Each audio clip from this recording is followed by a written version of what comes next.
Buenos días, jóvenes. El día de ahora hablaremos de las funciones de los seres vivos. Los seres vivientes presentan una gran variedad de funciones que les permiten asegurar las condiciones propicias para perpetuarse, la habilidad para tomar la materia y la energía del medio, para transformarlas y satisfacer sus necesidades. El movimiento, la capacidad de respuesta frente a los estímulos, el crecimiento, la reproducción y la adaptación son funciones comunes a todos los seres vivos. Empezaremos con el metabolismo. El metabolismo es una función esencial que permite a todos los seres vivos obtener la energía y las sustancias necesarias para que funcionen los demás procesos biológicos. El metabolismo se lleva a cabo mediante procesos físicos y reacciones químicas. Por ejemplo, las plantas captan la energía de la luz y a partir del dióxido de carbono presente en la atmósfera elaboran los almidones y los azúcares que requieren para construir su estructura en el proceso metabólico llamado fotosíntesis. Movimiento.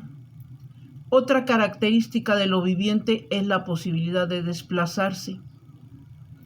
El movimiento de muchos animales es evidente: ondular, reptan, nadan, corren y vuelan. El movimiento de los vegetales es mucho más lento y menos fácil de observar. Algunos animales, como las esponjas, los corales, las ostras y ciertos parásitos, no cambian de lugar. Sin embargo, están provistos de silos o flagelos que agitan el medio circundante y en esta forma atraen los alimentos y otras sustancias necesarias para su vida. Irritabilidad. Los seres vivos responden a los estímulos y los cambios físicos o químicos de su medio ambiente. Esta propiedad se denomina irritabilidad. Los cambios en el color, la intensidad o la dirección de la luz, las variaciones de la temperatura o la presión, los cambios en la composición química del suelo, el agua o el aire, constituyen estímulos frente a los que reaccionan la mayoría de los seres vivientes. Para ello disponen de tejidos y órganos especializados en su detección. Los bastones y los conos de la retina en el ojo de los vertebrados superiores responden a la luz. Otras células que se localizan en la nariz y en las papilas gustativas de la lengua responden a estímulos químicos y pueden discriminar los olores y los sabores. Ciertas células especiales de la piel reaccionan a las alteraciones de la temperatura o la presión. En los animales inferiores y las plantas, el organismo entero responde a los estímulos. Los seres vivos unicelulares responden acercándose o alejándose al calor, al frío o a algunas sustancias químicas o a la luz. La irritabilidad de los vegetales no siempre es tan manifiesta como la de los animales, pero también son sensibles a los cambios del medio. El follaje de las plantas se orienta hacia la fuente de luz.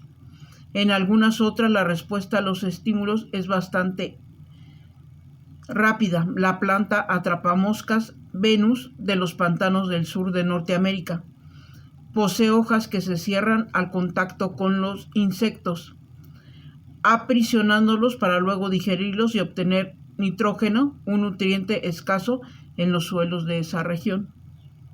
Crecimiento. El crecimiento es el aumento en la cantidad de sustancia viva de un organismo.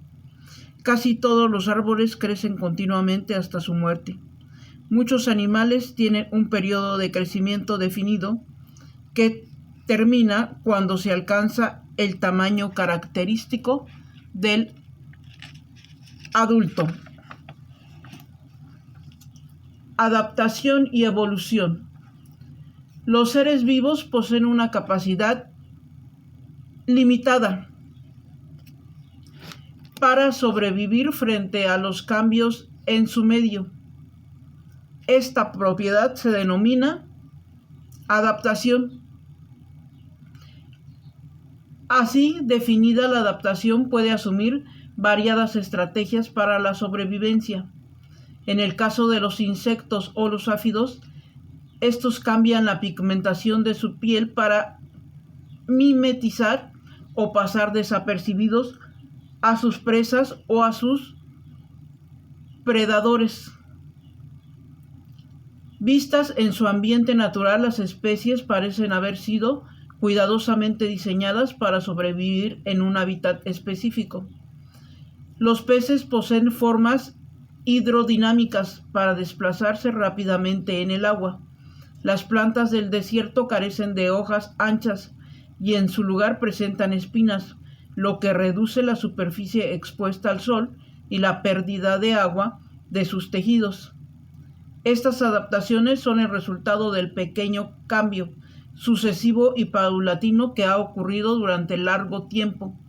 La capacidad de adaptación y transformación de las especies en el tiempo se denomina evolución. La evolución es consecuencia de la selección de los individuos mejor adaptados a las condiciones particulares de un ambiente natural. El mecanismo se denomina selección natural.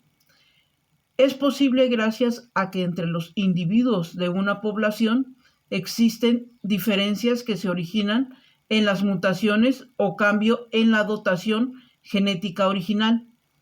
Si estas diferencias lo hacen más hábiles para sobrevivir y otorgan al individuo ventajas competitivas sobre otros, sus características genéticas se difunden con más éxito en la población.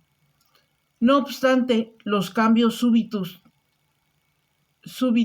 y drásticos en el ambiente pueden rebasar la capacidad de adaptación y conducir a las especies a su extinción.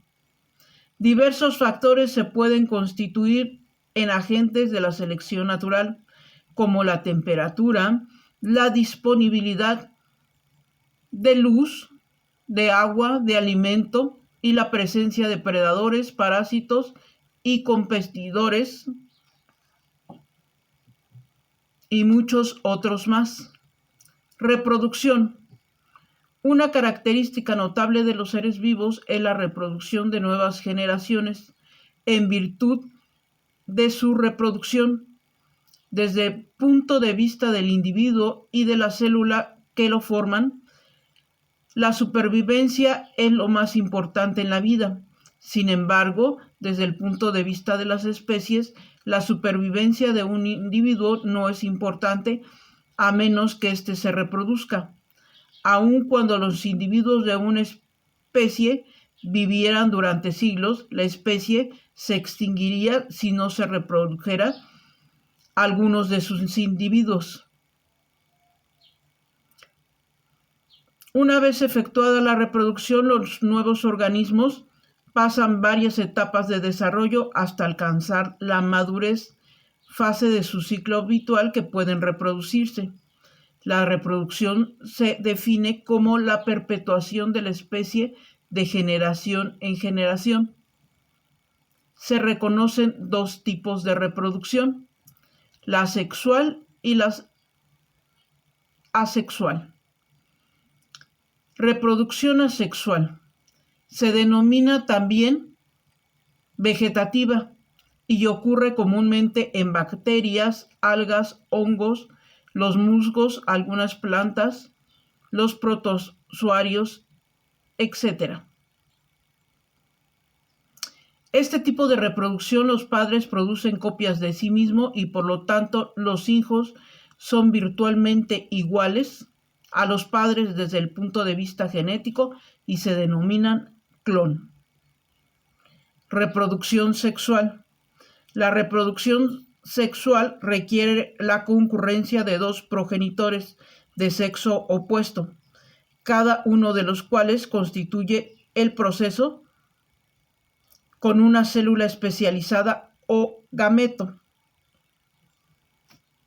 La célula sexual aportada por la hembra se denomina óvulo y la aportada por el macho se conoce como espermatozoide. Estas dos células se fusionan formando un huevo fecundado. El óvulo generalmente es una célula inmóvil y grande y con reserva de nutrientes que el embrión consume durante su desarrollo. Los espermatozoides son pequeños y cuentan con flagelos que les permite desplazarse hasta el óvulo para fecundarlo.